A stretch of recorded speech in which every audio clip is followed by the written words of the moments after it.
جی ہاں دوستو، اس میں دو نہیں تین نہیں بلکہ کئی بڑی خبریں ہیں۔ آذربائیجان، ارمینیا، روس اور ترکی کے بارے میں بہت سی خبریں۔ جی ہاں دوستو، یہ خبر آئی ہے کہ ارمینیا میں پھر سے الیکشن ہوں گے، جس سے نئی سرکار بنا کر آذربائیجان سے مقابلہ کیا جائے گا اور اس ڈیل کو ختم کر کے اور ارمینیا اس ڈیل کو ختم کرے گا۔ جی ہاں دوستو، بہت ہی خفیہ خبر نکل کر سامنے آئی ہے، تو ہم اس ویڈیو میں آپ کو آسان زبان اور تفصیل میں بتانے والے ہیں، اس لیے ہمارے ساتھ رہیے تاکہ آپ کو سب سمجھ میں آ جائے کہ کیا کچھ ہونے والا ہے اور ارمینیا کے لیے کیا کچھ بہتر ہوگا۔ آذربائیجان سے ٹکر لینا اب ارمینیا کے لیے صحیح ہوگا یا نہیں، ہم سب کچھ آپ کو اس ویڈیو میں بتانے والے ہیں۔ لیکن اس سے پہلے دوستو، جیسے آپ لوگ مجھے سپورٹ کرتے آ رہے ہیں، ایسے ہی سپورٹ کرتے رہیے گا تاکہ ہم جیسے لوگ آپ کے لیے حق کی آواز پہنچا سکے، جو بھی سچ ہو وہ دنیا کے سامنے آنا چاہیے۔ دوستو، آپ سب کی سپورٹ ہی ہے جو ہمیں نئی ویڈیوز بنانے پر مجبور کرتی ہے۔ ہمیں سپورٹ کرنے کے لیے نہ صرف ویڈیو کو لائک کریں، ساتھ میں دوستوں کو شیئر بھی کریں تاکہ یہ خبر زیادہ سے زیادہ لوگوں تک پہنچ سکے۔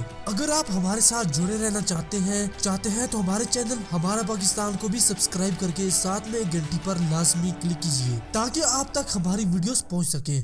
دوستو، بڑھتے ہیں خبروں کی طرف۔ دوستو، آپ کو بتا دیں کہ آذربائیجان کی جیت کے بعد ارمینیا اور آذربائیجان کے بارڈر کے درمیان اب روس کی فوج کھڑی ہے۔ وہ اس کوریڈور کی رکھوالی کر رہی ہے جو ناگورنو قراباغ کو ارمینیا سے جوڑتا ہے۔ ابھی تک پورا قراباغ آذربائیجان کے پاس نہیں آیا۔ اس ریاست کے کافی اہم حصے آذربائیجان کے قبضے سے باہر ہیں۔ جو اسے آذربائیجان کے قبضے میں آئے ہیں، وہاں سے بھاری تعداد میں لوگ بھاگ رہے ہیں۔ یہ وہ لوگ ہیں جو 28 سال پہلے ارمینیا چھوڑ کر آذربائیجان کے علاقے ناگورنو قراباغ میں قبضے کے لیے آئے تھے۔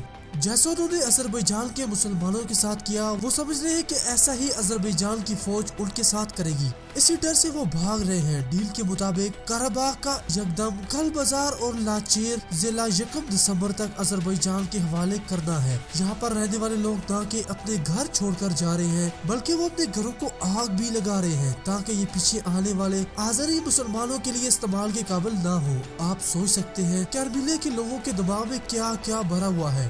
پہلے قبضہ کیا تو صحیح، اور اب جا رہے ہیں تو آگ لگا کر توڑ پھوڑ کر جا رہے ہیں۔ اس سب کی تصویریں ارمینیا میں لوگوں کے غصے کو اور بھی بڑھا رہی ہیں۔ ارمینیا کے ہارنے کی وجہ اور آذربائیجان کے جیتنے کی وجہ میں ترکی جیسے ملک کا بھی بڑا ہاتھ ہے۔ کئی لوگوں کا ماننا بھی ہے کہ 6 ہفتوں تک جاری یہ جنگ عیسائی اور مسلمانوں کے درمیان رہی اور اس میں ترکی کا بڑا ہاتھ ہے۔ ترکی نے ہی آذربائیجان کا ناگورنو قراباغ کو فتح کرنے کے لیے ساتھ دیا، اسی کے ساتھ کافی ہتھیار بھی دیے۔ اسی کے ساتھ طیب اردوغان نے کہا تھا کہ اگر آذربائیجان کے صدر ایک اشارہ بھی کرے تو ہم اپنی فوجیں بھیج دیں گے۔ اس اعلان کے بعد ارمینیا کے ڈر میں اور بھی خطرناک حد تک اضافہ ہو گیا اور اب طیب اردوغان نے آگے کی کارروائی کا بھی اعلان کر دیا ہے۔ انہوں نے کہا کہ جنگ ابھی ختم نہیں ہوئی، شوشا کو آزاد کرانے کے بعد ابھی باقی ہلاکوں کو بھی آزاد کروایا جائے گا۔ شوشا ہمیشہ سے اس لڑائی کا مرکز رہا ہے۔ سال 1993 میں اس جگہ پر ارمینیائی فوجوں نے قبضہ کیا تھا۔ اسی کے ساتھ ارمینیا کی جانب سے یہ اعلان بھی کیا گیا کہ ناگورنو قراباغ آزاد ہو گیا۔ ارمینیا کے لوگ آج تک شوشا کی جنگ کا ذکر کرتے آ رہے ہیں۔ وہ اسے آپریشن ویڈنگ اینڈ ماؤنٹین کے نام سے یاد کرتے آ رہے ہیں۔ یہ جنگ سال 1994 میں ختم ہوئی۔ وہاں سے ہزاروں مسلمانوں کو بھگایا گیا تھا۔ کئی لوگوں کو اپنی جانیں بھی گنوانی پڑی تھی۔ آذربائیجان کو اس وقت پیچھے آنا پڑا اور اب 28 سال بعد تاریخ نے اپنے آپ کو دہرایا ہے اور شوشا آذربائیجان کے پاس ہے۔ ہمیشہ سچ کی ہی جیت ہوتی ہے۔ اس لیے کافی ماہرین کا کہنا ہے کہ اب آذربائیجان کے پورے قراباغ پر قبضہ کرنا طے ہے۔ یعنی 28 سال پہلے ارمینیا کی فوج نے مسلمانوں کو بھگایا تھا تو اب اس کا الٹا ہو رہا ہے۔ اب آذربائیجان ان ارمینیائی لوگوں کو وہاں سے بھگا کر ان جگہوں کو خالی کر رہے ہیں۔ ادھر ارمینیا کے وزیر اعظم کو بھگانے کے لیے لوگ سڑکوں پر پہنچ چکے ہیں۔ وزیر اعظم نکول پاشیان کو مارنے تک کی کوشش کی جا چکی ہے۔ کبھی لوگ انہیں پکڑتے ہیں تو کبھی وہاں کی سیاسی پارٹی۔ ارمینیا کے صدر نے احتجاج میں پہلے ہی سے استعفیٰ دے دیا ہے۔